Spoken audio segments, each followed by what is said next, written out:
Okay guys, I apologize if it's a little loud to start out with. The music of this game just generally comes across as loud when you're in the menu. But hopefully you can hear me okay. So we're just going to start a game here, and I kind of want to illustrate what this game is like. Most of you might know the original Age of Empires game, but maybe some of you don't. A lot of people only started with Age of Mythology, but this is the original. You can see where my mouse is, the 1997 version. This is the one I grew up with. I just kind of wanted to share it with you guys a little bit. So we're just going to jump right in. Single player. All right. Campaign. We're just going to pick us. We're Velo. And we're just going to start with Egypt's learning campaign. We're not looking to do anything special here. Just kind of illustrate what the game's about. Just have some fun with it. So we're just going to select easiest. I'm not a master or anything. So let's just jump right into it and see what the original Age of Empires is like.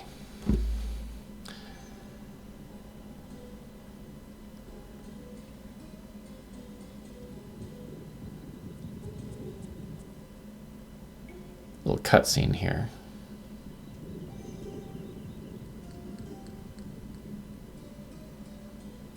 It's not a lot of sound.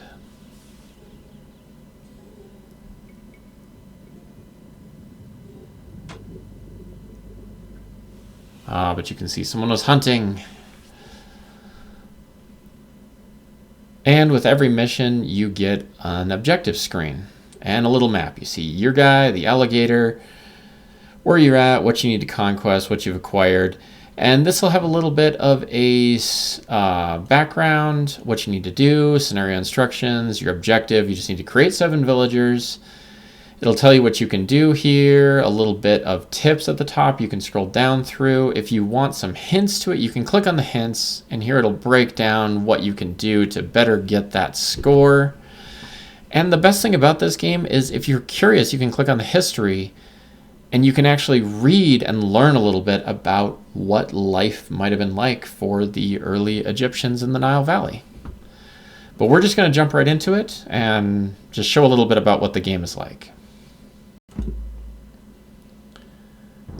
Okay, so bottom right hand corner is my map.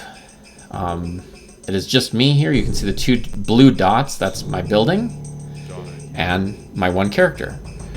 I have a villager. I need to make 7 of these. And if you ever forget what your instructions are, you can go up here to the menu or hit F10, scenario instructions, and it'll take you right back to that screen, create 7 villagers. So let's just hit OK. We already read that screen. Up at the top, you've got your food, which is the 30, your wood, which is the 50, and we have no gold or stone. But all we really need here is food, so what we can do is we can hunt this deer, but there's a different way to kind of help you out if the deer will let me. If you get behind the deer, you can kind of start herding it back to your base. Now it takes about 2 hits to knock the deer out, so we're going to start attacking it now. It will probably run around our base. And there we go. We got him really close. And the reason I did that is because the deer has static deterioration to its food source. So it has 150 food total. And right now my guy is gathering food. Once he gets to 10, you'll see him walk back to the building, deposit it in my stockpile, and then continue about his business. And I just right-clicked on that to start hunting it. There's my 10. Now I'm up to 40. Once I get to 50, I can use this to make another villager. So on and so forth, and we can start getting a lot of materials here. So we're just going to focus on getting those villagers as quickly as possible, but I might take some time to illustrate some other things if we start making a really good pace before we make our final villager. Alright, so now we hit 50. I'm just clicking that. This is just to stop it. This is how long it'll take to produce. We can only produce 1 thing at a time. It is a 1997 game after all. But that's okay. This first mission's super easy. There are hardly anything that can kill you in it. You are most likely just going to pass it eventually, so no worries. Alright, we're going to have this guy also collect that food so it doesn't go to waste. Really draining down on what that gazelle's got left. Villagers are really good in games like this because you need resources, and resource collectors, like villagers, are super useful to manage those collections. Looks like my guy got a little stuck. Usually unsticks himself after a minute, but yeah, don't hesitate on building a bunch of villagers, because you're gonna want them, you're gonna need them. So a little slow here to begin with. We're just waiting for these guys to finish up on that gazelle. Now, if there were other gazelle nearby, they would automatically go and start hunting the next one once this is drained. They will search in an area here, like I can see this one down here. I imagine they're gonna go for it. And we will start with our third villager. There's not gonna be a whole lot left for him by the time he comes out, but that's all right.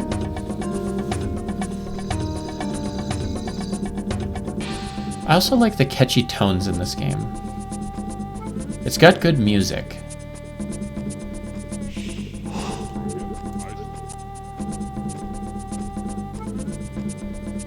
Alright, so that is emptied out. And they weren't close enough for anything, so what I will do, because I want to get that deer up, I will move those guys over there, and I will have this guy come around and try and do the same thing. There's a few deer here. We don't need all of them, but we'll just try and herd as many of them up towards our base as we can.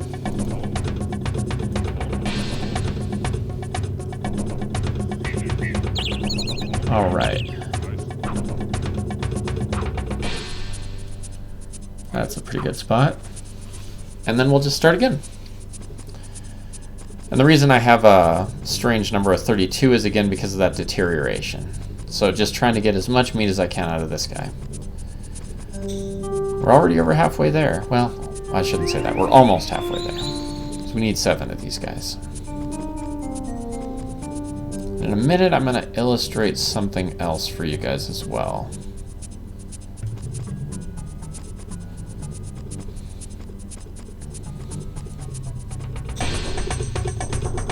So you can see the more villagers you get, the quicker pace things start going. Yes, when you first start with just one villager, things are pretty slow. But when you're playing against other opponents, which sometimes you will, there are options in this game where whether you're playing just a random map or whether you're playing a campaign, there's going to be other enemy factions that are dealing with the same thing. So nobody has an advantage or disadvantage, you're just trying to get it sorted as best as you possibly can.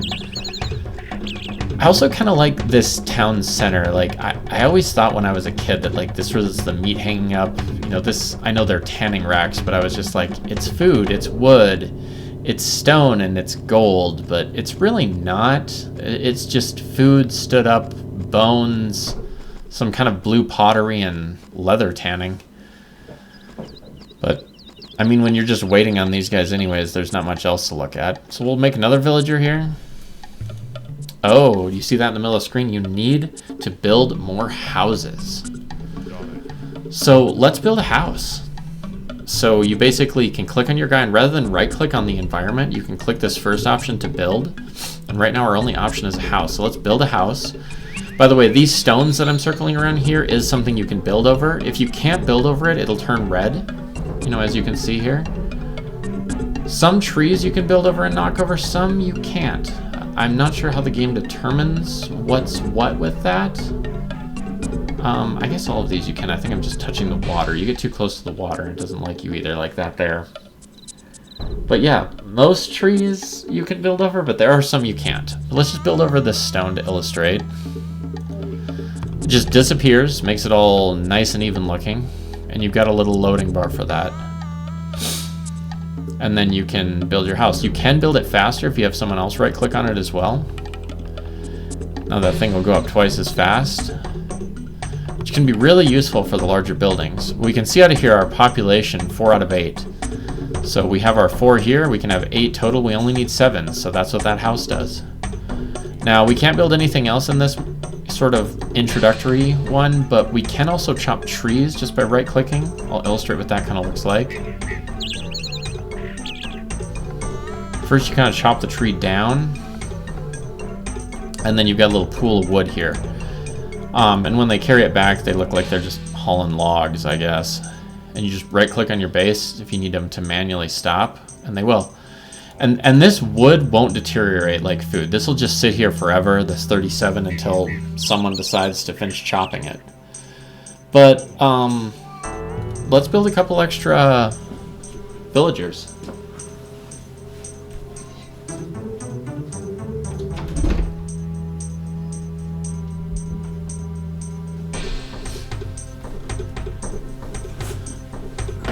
Almost done with that villager here. We've got 1, 2, 3, 4, 5 villagers. We're gonna need a little bit more food. So let's see if I can get this deer. Actually, you know what?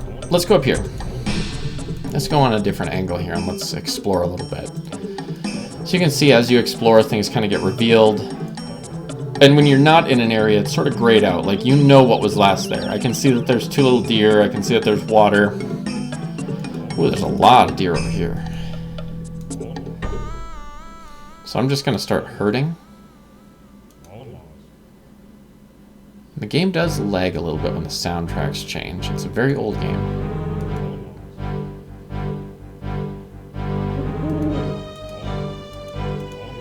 I'm going to actually start shooting this one. So you are right where I want you to be. Perfect. Let's actually...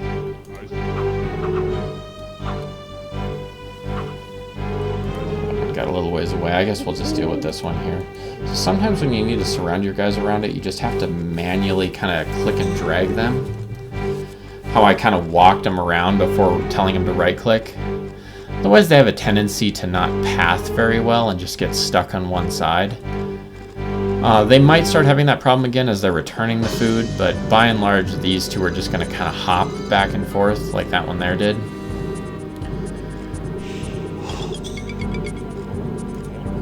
And that's really all the food we're going to need. Once we complete this villager, mission complete.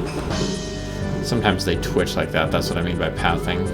We're just going to sit and watch the idiot while this completes and we win the mission.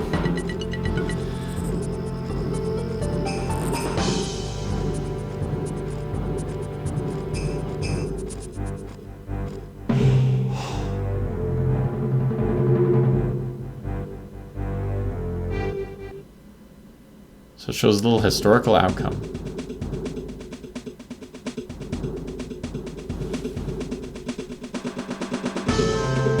And a nice little victory tone.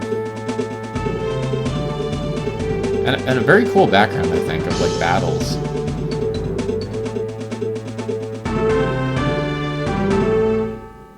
Alright, so I'm just going to close. In here, it'll show how good everyone did who won by the little caps next to their name. You can click on the first 4 categories.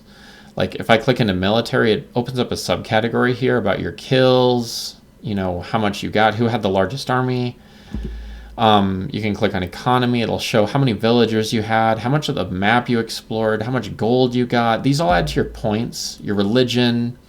If you've gotten farther in the game, religion starts becoming more important. Same thing with technology. You can upgrade things as the game goes on. This can be explained at later ones. The timeline is not going to be super important here, but if you have multiple players, it'll sort of show like who has the majority of this graph filled out. Right now it's obviously just me, so it's all blue. And then yeah, Aftermath is just the screen that we already seen. So that is the game. We close, and we've now beaten hunting, and now we have unlocked foraging. And that is Age of Empires.